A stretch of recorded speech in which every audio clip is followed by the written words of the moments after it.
안녕하세요. 오늘 이 영상을 보고 계신 분들은 아마도 인생의 많은 것들을 경험해 보신 분들일 것입니다. 50대, 60대, 70대. 젊은 사람들이 인생의 선배라고 부르는 나이가 되었지만 때로는 이제 뭘 해야 하나 하는 막막함을 느끼실 때도 있으실 겁니다. 나는 이제 다 늙었어. 내 인생은 이미 끝났어. 이런 생각이 드실 때가 있으시죠? 자식들은 자기 일로 바쁘고 친구들은 하나둘 멀어지고 몸도 예전 같지 않고 하지만 잠깐, 정말 그럴까요? 지난주에 만난 78세 할머니께서 이런 말씀을 하셨어요. 70 넘어서 처음으로 행복이 뭔지 알 것 같다고요. 어떻게 그런 말씀을 하실 수 있을까요? 오늘 말씀드리고 싶은 것은 지금이야말로 진짜 행복을 만들어갈 수 있는 가장 좋은 시기라는 것입니다. 우리에겐 젊은 사람들이 갖지 못한 것들이 있어요. 경험, 지혜, 그리고 무엇보다 이제는 남 눈치 볼 필요 없다는 자유로움이요. 함께 이야기 나누어 보겠습니다. 편안하게 들어보세요. 첫 번째로 말씀드리고 싶은 것은 비교하지 않는 삶입니다. 우리가 젊었을 때는 늘 남과 비교했습니다. 누구는 승진을 더 빨리 했네. 누구 집은 더 크네. 누구 자식은 더 잘 됐네. 아, 정말 지겹도록 비교하며 살았죠. 동창 모임에 가면 서로 자랑할 거리를 찾느라 바빴고 이웃집과 비교하면서 부러워하거나 우월감을 느꼈고 하지만 이제는 다릅니다. 이웃집 할머니가 자식들이 더 자주 찾아온다고 해서 내가 불행한 것이 아닙니다. 동창이 연금을 더 많이 받는다고 해서 내 삶의 가치가 떨어지는 것이 아닙니다. 제가 아는 한 분은 이렇게 말씀하셨습니다. 70이 되어서야 깨달았네. 내 인생은 내가 주인공이라는 걸. 그분은 평생 남편과 자식들 뒷바라지하느라 정신없이 사셨어요. 항상 우리 남편이, 우리 아들이 하면서 자신의 이야기는 없었죠.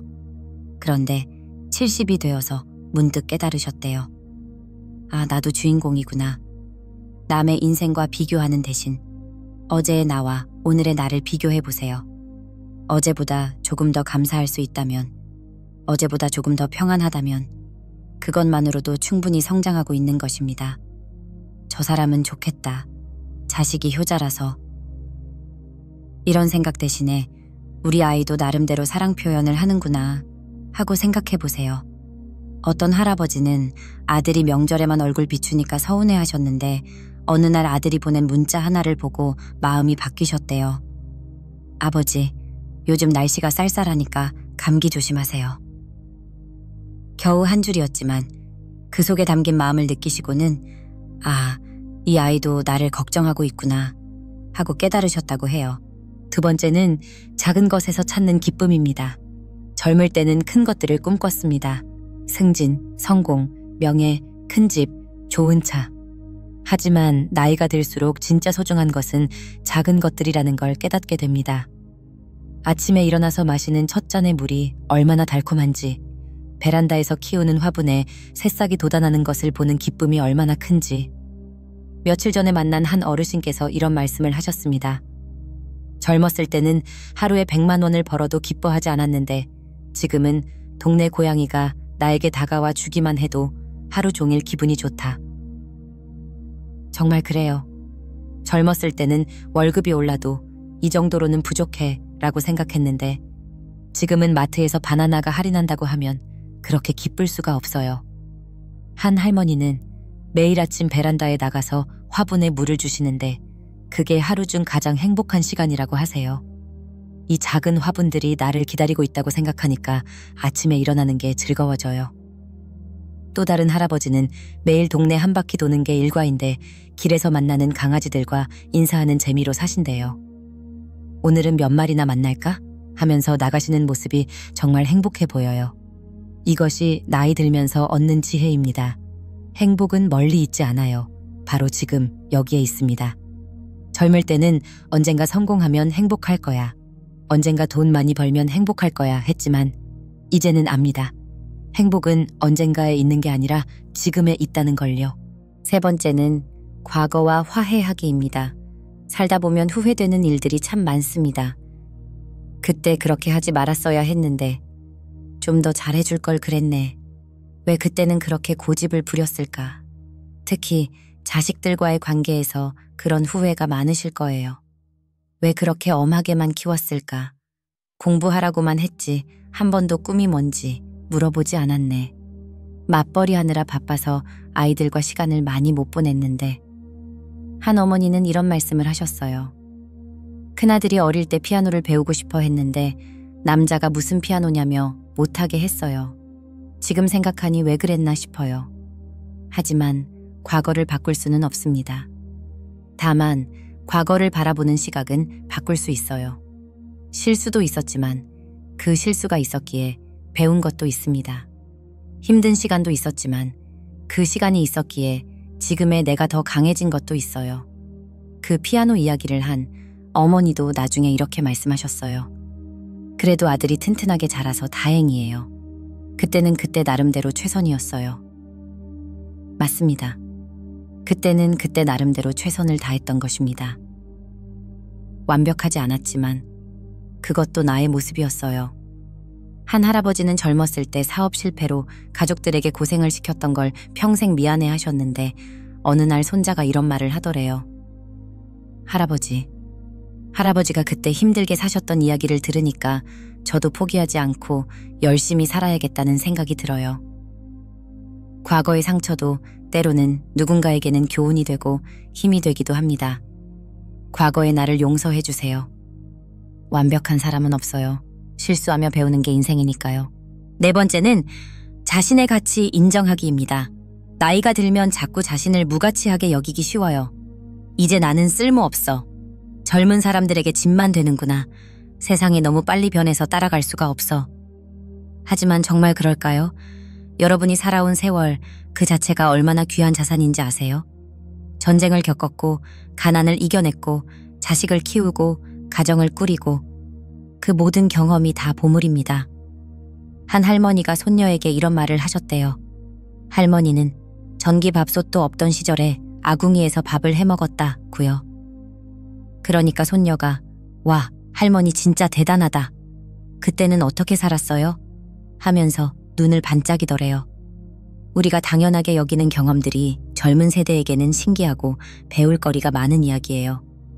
또 어떤 할아버지는 손자에게 옛날 놀이를 가르쳐 주시는데 요즘 게임만 하던 손자가 딱지치기, 구슬치기에 푹 빠졌대요.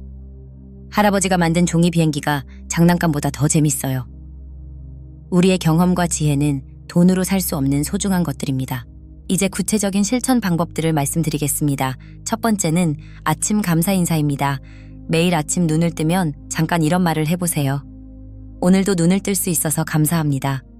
오늘도 하루를 시작할 수 있어서 고맙습니다. 거창할 필요 없어요. 그냥 마음속으로라도 좋습니다. 이렇게 하루를 시작하면 하루 전체의 분위기가 달라집니다. 한 할머니는 매일 아침 거울을 보면서 오늘도 건강하게 일어났네, 고마워 라고 자신에게 말을 거신대요. 처음에는 어색했지만 이제는 하루가 밝아지는 기분이 든다고 하세요.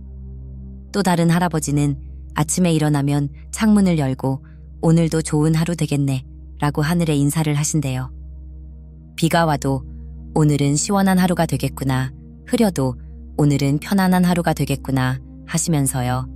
작은 습관이지만 이렇게 시작하는 하루는 정말 달라집니다. 감사하는 마음으로 시작하면 하루 종일 고마운 일들이 더 많이 보여요. 두 번째는 오늘의 작은 목표입니다. 큰 계획을 세우려고 하지 마세요. 오늘 하루만 생각해 보세요. 오늘은 이웃에게 인사를 먼저 건네보자. 오늘은 30분 산책을 해보자. 오늘은 자식에게 안부 전화를 해보자. 이런 작은 목표들이 하루를 의미 있게 만들어줍니다. 한 할머니는 매일 아침 오늘은 뭘 해볼까 하면서 작은 메모지에 적으신대요. 마트 가서 사과 사기, 베란다 화분 정리하기, 옆집 할머니 안부 묻기, 이런 작은 것들이요. 그리고 저녁에 그 메모지를 보면서 오늘도 잘했네 하고 스스로를 격려하신대요. 어떤 할아버지는 오늘은 손자에게 옛날 이야기 하나 들려주기를 목표로 정하셨는데 손자가 너무 재미있어 하니까 이제는 매일 새로운 이야기를 준비하는 재미로 사신대요. 세 번째는 느림의 미학입니다. 젊었을 때는 빨라야 했습니다. 빨리 가야 하고 빨리 해야 하고. 하지만 이제는 천천히 해도 됩니다. 차를 마실 때도 천천히, 밥을 먹을 때도 천천히, 걸을 때도 천천히. 이 느림 속에서 우리는 전에 보지 못했던 것들을 볼 수 있습니다. 급하게 지나쳤던 꽃들, 새들의 지저김, 바람의 소리. 한 할아버지는 이런 말씀을 하셨어요. 젊었을 때는 목적지에 빨리 가는 게 중요했는데 이제는 가는 길이 더 중요해졌다고요. 산책을 나가셔도 목표 지점까지 빨리 가려고 하지 않고 중간중간 벤치에 앉아서 쉬기도 하고 예쁜 꽃이 있으면 한참 바라보기도 하시는 거예요. 어떤 할머니는 요리를 할 때도 예전처럼 후다닥 하지 않고 천천히 하신대요. 밥을 썰 때도 하나하나 정성스럽게 썰고 국물 맛을 볼 때도 천천히 음미하면서, 그러니까 같은 요리도 더 맛있어졌다고 하세요. 느림은 게으름이 아니에요. 여유이고 깊이 맛보는 것이에요. 네 번째는 하루 정리 시간입니다. 잠들기 전 10분만 오늘 하루를 돌아보는 시간을 가져보세요. 오늘 기분 좋았던 일이 뭐였지? 누구에게 고마웠지? 내일은 뭘 해볼까? 복잡하게 생각하지 마세요. 그냥 오늘 하루를 정리하는 시간입니다. 한 할머니는 매일 밤 일기장에 딱 3줄만 쓰신대요. 오늘 좋았던 일, 오늘 고마웠던 사람, 내일 해보고 싶은 일. 간단하지만 이렇게 적다 보니 하루하루가 더 소중하게 느껴진다고 하세요. 또 다른 할아버지는 잠들기 전에 오늘 만난 사람들 얼굴을 하나씩 떠올리면서 고맙다고 마음속으로 인사를 하신대요. 마트 직원, 버스 기사, 옆집 할머니, 작은 만남이라도 다 고마운 인연이라고 생각하시는 거예요. 이런 정리 시간을 갖다 보면 하루가 정말 풍성했다는 걸 깨닫게 됩니다. 5번째는 나만의 작은 취미를 만드는 것입니다. 거창할 필요 없어요.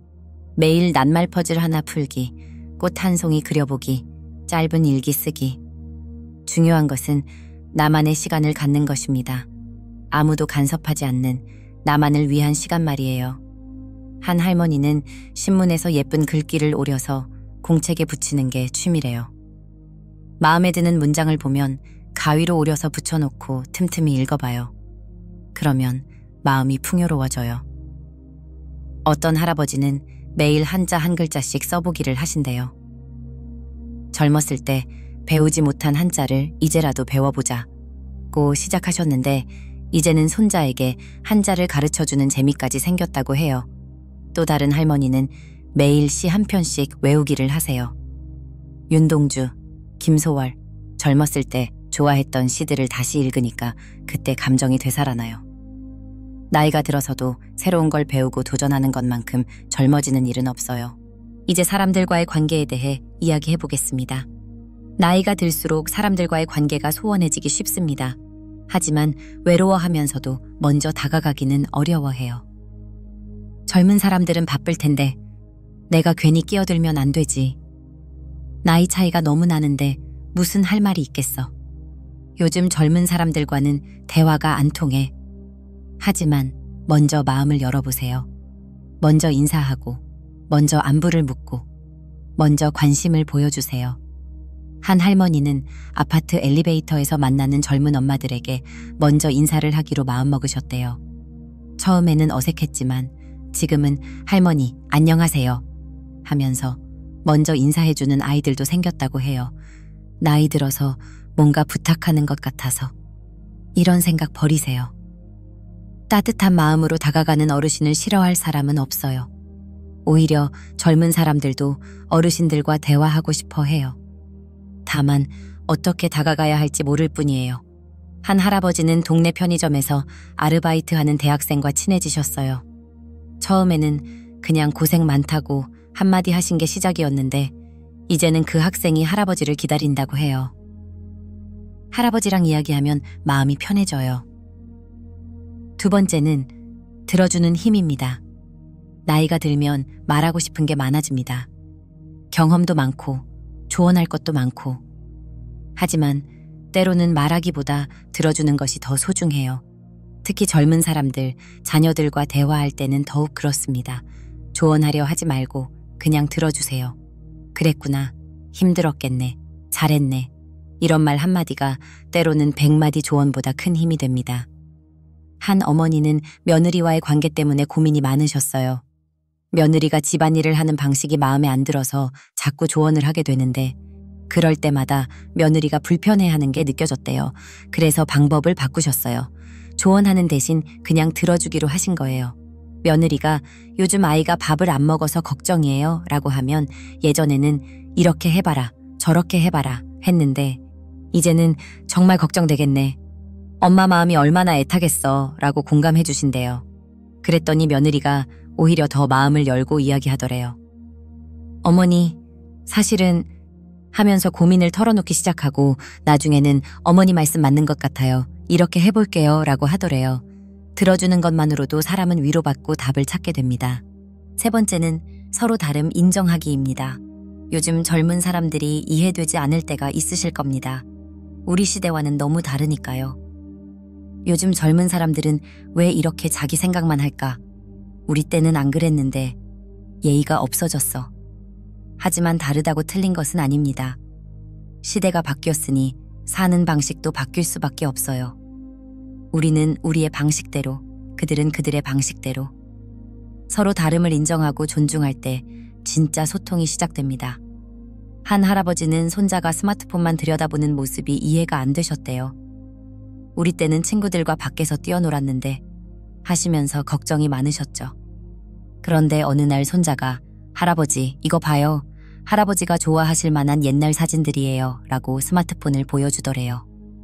6525 전쟁 때 사진들, 옛날 서울 모습들. 손자가 할아버지를 위해 찾아본 거였어요. 그때 깨달으셨대요. 아, 이 아이는 이 아이 나름대로 나를 생각하고 있구나. 표현 방식만 다를 뿐이구나.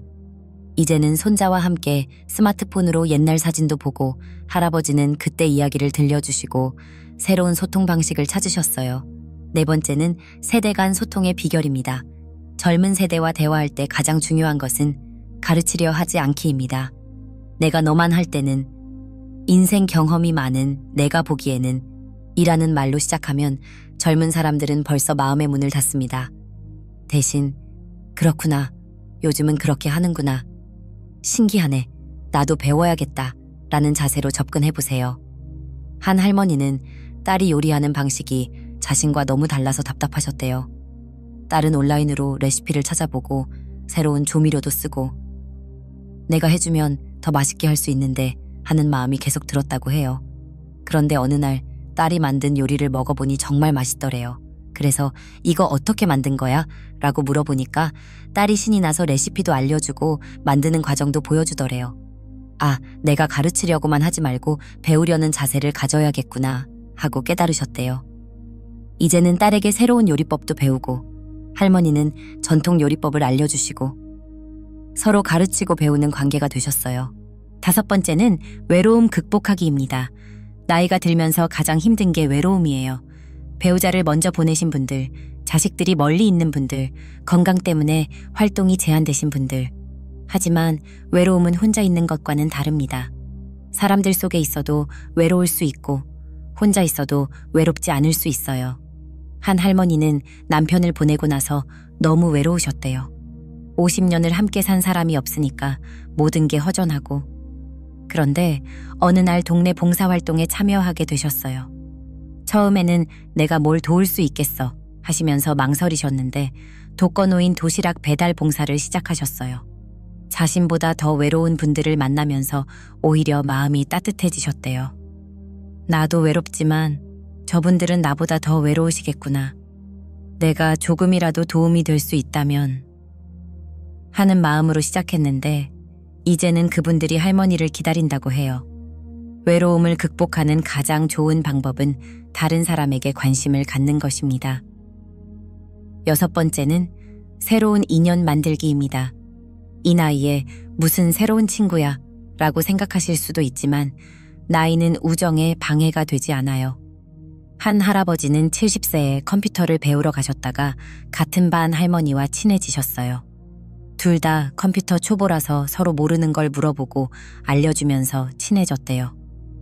이제는 매주 한 번씩 만나서 컴퓨터도 연습하고 차도 마시는 좋은 친구가 되셨어요. 젊었을 때 만난 친구도 좋지만 나이 들어서 만난 친구는 또 다른 매력이 있어요. 또 다른 할머니는 동네 도서관에서 책 읽기 모임에 참여하셨어요. 처음에는 내가 책을 얼마나 읽었다고 하시면서 주눅들어 하셨는데 알고 보니 다들 비슷한 마음이더래요. 지금은 한 달에 한 권씩 같은 책을 읽고 이야기 나누는 재미로 사신대요. 책 이야기를 하다 보면 자연스럽게 인생 이야기도 나누게 되어요. 새로운 취미, 새로운 활동을 시작하면 새로운 인연도 따라옵니다. 건강한 노년을 위해서는 몸과 마음의 균형이 중요합니다. 나이 들면 아픈 게 당연해 라고 생각하지 마세요. 물론 젊을 때와 같을 수는 없지만 관리하면 충분히 건강하게 지낼 수 있어요. 한 할아버지는 60세에 당뇨 진단을 받으셨어요. 처음에는 이제 끝났구나 하는 마음이셨는데 의사 선생님이 관리만 잘하면 괜찮다고 하더래요. 그래서 매일 산책을 시작하셨어요. 처음에는 10분도 힘들었는데 조금씩 늘려서 지금은 1시간씩 걸으신대요. 혈당도 정상이 되고 체중도 줄고 무엇보다 기분이 좋아지셨어요. 병이 오히려 축복이었어요. 건강의 소중함을 깨닫게 해줬거든요. 운동이라고 해서 거창할 필요 없어요. 집 주변 한 바퀴 걷기, 계단 오르내리기, 간단한 체조, 이런 것들만으로도 충분합니다. 두 번째는 정신 건강 지키기입니다. 나이가 들면 자꾸 우울해지기 쉬워요. 인생이 얼마 남지 않았는데, 젊을 때가 좋았는데, 이런 생각들이 마음을 무겁게 만들죠. 하지만 우울함은 자연스러운 감정이에요. 억지로 밝게 굴 필요는 없어요. 다만 우울함에만 빠져있지는 말아요. 한 할머니는 남편을 보내고 나서 몇 달 동안 우울증에 시달리셨어요. 왜 나만 혼자 남겨두고 갔을까? 이제 뭘 하며 살아야 하나? 그런데 어느 날 딸이 엄마 아빠가 엄마를 혼자 두고 간 게 아니라 엄마에게 더 많은 시간을 선물한 걸 수도 있어요 라고 하더래요. 더 많은 시간이라. 그 말이 마음에 와닿으셨대요. 그래, 아직 할 일이 남아있으니까 시간을 더 주신 거구나. 이제는 남편과의 추억을 정리해서 손자들에게 들려주는 일을 하고 계세요.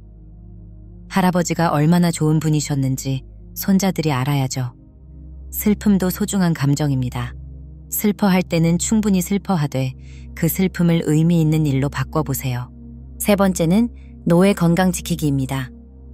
깜빡깜빡하는 게 늘어서 걱정이야 라고 하시는 분들이 많은데 적당한 깜빡임은 자연스러운 현상이에요. 하지만 의식적으로 뇌를 활용하면 충분히 예방할 수 있어요. 한 할아버지는 치매가 걱정되어서 매일 신문을 소리내어 읽기 시작하셨어요. 그리고 읽은 내용을 가족들에게 이야기해 주시는 거예요. 오늘 신문에 이런 기사가 있었는데 하면서 자신의 생각도 덧붙여서요. 처음에는 기억하기 힘들었는데 지금은 한 면 전체를 기억해서 이야기하신대요. 또 다른 할머니는 요리 레시피를 외우는 걸 취미로 삼으셨어요. 젊었을 때는 대충 눈짐작으로 했는데 이제는 정확한 분량을 외워서 만들어요. 레시피를 외우고 순서를 기억하고 맛을 조절하는 과정에서 뇌가 활발하게 움직인다고 해요. 독서, 글쓰기, 계산, 퍼즐, 뭐든 좋아요. 뇌를 계속 사용하는 것이 중요해요. 네 번째는 사회적 건강입니다. 사람은 혼자 살 수 없는 존재예요. 나이가 들수록 사회적 관계가 건강에 미치는 영향이 더 커집니다. 한 할아버지는 은퇴 후에 집에만 계시다가 점점 말수가 줄어들고 기운이 없어지셨어요. 그러다가 동네 노인정에 나가기 시작하셨는데 거기서 바둑을 배우게 되셨어요. 처음에는 바둑알도 제대로 못 놓았는데 지금은 동네에서 바둑 좀 둔다는 분들과 어깨를 나란히 하신대요. 무엇보다 매일 바둑 상대들을 만나는 재미로 사신다고 해요. 집에서 혼자 있을 때는 하루가 어떻게 가는지도 몰랐는데 이제는 하루가 짧아요. 사람과의 만남, 대화, 웃음, 이런 것들이 최고의 건강법입니다. 우리가 살아온 세월은 그 자체로 보물입니다. 그 경험과 지혜를 다음 세대에 전해주는 것만큼 의미 있는 일은 없어요. 한 할아버지는 평생 목수로 사셨는데 은퇴 후에는 손자에게 목공예를 가르쳐주기 시작하셨어요. 요즘은 다 기계로 하지만 손으로 하는 맛을 알려주고 싶어서요. 처음에는 손자가 별로 관심이 없었는데 할아버지가 만든 나무 장난감을 보고는 눈이 반짝이더래요. 할아버지, 저도 만들고 싶어요. 지금은 할아버지와 손자가 함께 작은 목공방을 만들어서 취미로 활동하고 계세요. 내 기술이 손자에게 이어진다는 게 이렇게 뿌듯할 줄 몰랐어요. 우리의 경험은 책에서 배울 수 없는 소중한 자산입니다. 두 번째는 나만의 유산 만들기입니다. 유산이라고 해서 꼭 물질적인 것만은 아니에요. 추억, 이야기, 가르침, 이런 것들도 소중한 유산이 될 수 있어요. 한 할머니는 평생 쌓아온 요리 비법을 노트에 적기 시작하셨어요. 우리 집 김치 담그는 법, 시어머니에게 배운 된장찌개 끓이는 법, 하나하나 정성스럽게 적으셨어요. 그런데 적다 보니 요리법만이 아니라 그때그때의 추억도 함께 떠오르더래요. 이 김치는 큰아들이 군대에 있을 때 면회 가면서 가져갔던 김치야. 이 된장찌개는 신혼 때 남편이 제일 좋아했던 음식이야. 결국 요리책이 아니라 가족사가 되었어요. 며느리들과 딸들이 너무 좋아해서 지금은 복사해서 나눠주셨다고 해요. 내가 죽어도 이 맛은 남을 거야 라고 하시는 할머니의 얼굴이 정말 행복해 보였어요. 세 번째는 봉사의 기쁨입니다. 이 나이에 내가 뭘 도울 수 있겠어? 라고 생각하지 마세요. 작은 도움이라도 누군가에게는 큰 힘이 될 수 있어요. 한 할아버지는 초등학교 앞에서 교통봉사를 하고 계세요. 아이들이 안전하게 학교에 다닐 수 있도록 도와주고 싶어서요. 처음에는 할아버지가 뭐 하는 거예요? 라고 묻던 아이들이 이제는 할아버지 안녕하세요? 하면서 먼저 인사한대요. 비 오는 날에는 할아버지 감기 걸리지 마세요 라고 걱정해주는 아이들도 있고요. 이 아이들 때문에 아침에 일어나는 게 즐거워요. 내가 여기 서 있어야 할 이유가 있다는 게 행복해요. 또 다른 할머니는 병원에서 환자분들께 책을 읽어드리는 봉사를 하세요. 제가 읽어드리면 마음이 편해진다고 하시는 분들이 계세요. 나이가 들어도 누군가에게 도움이 될 수 있다는 것, 그것만큼 큰 보람은 없어요. 네 번째는 자아실현의 시간입니다. 젊었을 때는 가족을 위해, 직장을 위해 살았다면 이제는 온전히 나를 위한 시간을 가질 수 있어요. 한 할머니는 평생 꿈이었던 그림을 70세에 시작하셨어요. 젊었을 때는 시간도 없고 여유도 없었는데 이제는 마음껏 그릴 수 있어요. 처음에는 색칠 공부 수준이었는데 지금은 동네에서 개인전도 여실 정도가 되셨어요. 잘 그리느냐가 중요한 게 아니라 그리는 동안 마음이 평화로워져요. 어떤 할아버지는 시를 쓰기 시작하셨어요. 살면서 느꼈던 것들을 글로 남기고 싶어서요. 처음에는 일기 수준이었는데 지금은 동네 문학회에서 활동하고 계세요. 나이 들어서 새로운 재능을 발견한다는 게 이렇게 신기할 줄 몰랐어요. 늦었다고 생각하지 마세요. 지금이 바로 시작할 때입니다. 오늘 긴 시간 동안 함께 이야기를 나누었습니다. 혹시 이미 늦었다, 나이가 너무 많다는 생각이 드시나요? 전혀 그렇지 않습니다. 저는 오늘 여러분께 이런 말씀을 드리고 싶어요. 인생은 나이로 재는 게 아니라 마음으로 재는 것이라고요. 70세에 새로운 취미를 시작하신 분도 있고 80세에 새로운 친구를 사귄 분도 있어요. 90세에 자서전을 쓰기 시작한 분도 계시고요. 시작하기에 너무 늦은 나이는 없습니다. 젊은 사람들이 부러워할 것이 우리에게 있어요. 시간의 여유, 마음의 여유, 경험에서 나오는 지혜, 그리고 무엇보다 이제는 남 눈치 볼 필요 없다는 자유로움이요. 우리는 이미 인생의 많은 것들을 해냈어요. 가정을 꾸리고 자식을 키우고 어려운 시대를 헤쳐왔고 이 모든 게 다 대단한 성취입니다. 이제는 그 경험을 바탕으로 진짜 나를 위한 시간을 가져도 돼요. 내가 좋아하는 것, 내가 하고 싶었던 것, 내가 꿈꿔왔던 것들을 하나씩 해볼 시간이에요. 오늘 말씀드린 것들 중에서 하나만이라도 실천해보세요. 아침에 감사 인사를 하든, 이웃에게 먼저 인사를 하든, 하루 10분 정리 시간을 갖든, 새로운 취미를 시작하든 뭐든 좋습니다. 작은 변화가 모여서 큰 변화가 됩니다. 그리고 그 변화는 여러분의 남은 인생을 더욱 풍요롭고 행복하게 만들어줄 것입니다. 기억해주세요. 나이는 그냥 숫자일 뿐이에요. 진짜 중요한 것은 어떤 마음으로 살아가느냐입니다. 오늘부터 새로운 하루를 시작해보세요. 여러분은 충분히 소중하고 여러분의 인생은 여전히 아름답습니다. 여러분에게는 아직 할 일이 많이 남아있어요. 세상은 여러분의 경험과 지혜를 필요로 합니다. 여러분의 따뜻한 마음과 깊은 인생 경험이 누군가에게는 큰 힘이 될 거예요. 마지막으로 이 말씀을 드리고 싶어요. 여러분이 웃으면 세상도 함께 웃습니다. 여러분이 행복하면 주변 사람들도 따라서 행복해집니다. 그러니 부디 많이 웃으시고 많이 행복하세요. 오늘도, 내일도, 그 다음 날도 매일매일이 새로운 시작입니다. 감사합니다. 건강하세요.